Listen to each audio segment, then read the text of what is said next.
former investment banker and author of The War on Small Business, and Russ Vought, Center for Renewing America president and former OMB director. Great to have you both here. Carol, first you. The Biden administration came into office with a 6% annual growth rate, a 1.4% inflation rate. Now we have back-to-back negative quarters and an 8% inflation rate. Is that a success?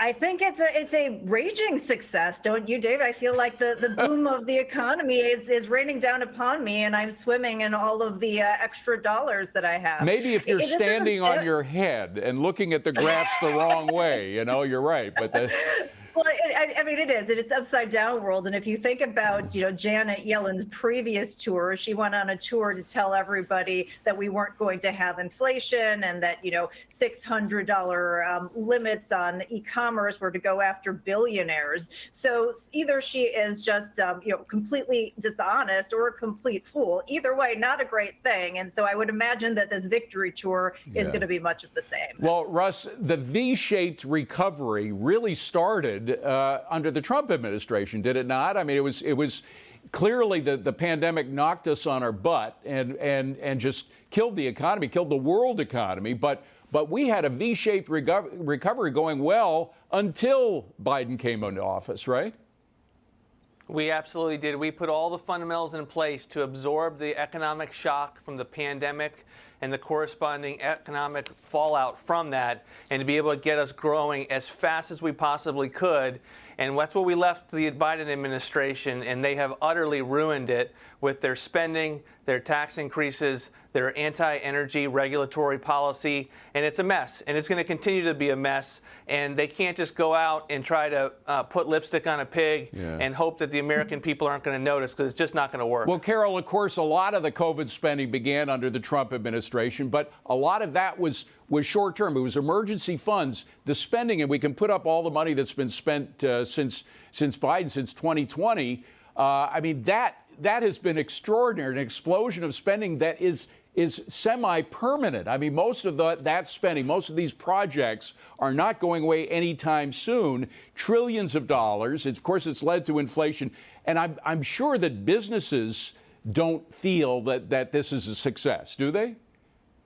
No, I mean, this is why it's so disingenuous. We had these two, crazy years, and I'm not particularly happy with what we did during those 2 years, but they were anomalies. They were this quote unquote emergency spending. And so now that we're normalized, you have the Biden administration going out and touting that they are reducing the deficit. The projection for this fiscal year, which is about to wrap up, is a deficit of 1.4 trillion. If you compare that to the year before COVID, that's a 40% increase. And we have like $300 billion of extra receipts on top of it. So to say we're reducing the deficit is completely disingenuous, and certainly the businesses are struggling alongside of this government spending. And then, Russ, you have the overall game plan of this administration, which is a government, maybe not completely government controlled, but government directed economy.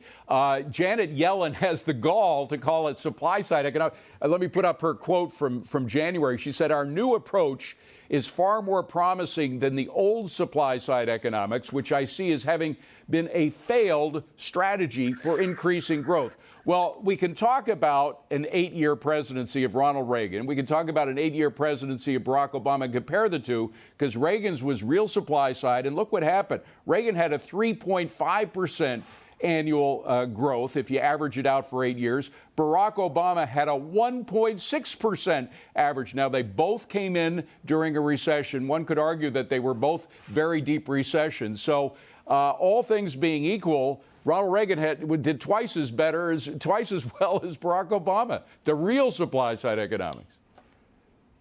David, liberals do this all the time. They try to say that the economic successes that we've had in history never occurred. But look, we're not the ones that have to justify and explain the Detroit economic policies. We don't have to justify the economic policies of Cuba or Venezuela or any blue state in the country. The reality is that growth works. It leads to a rising tide of economic prosperity, even at the lowest levels.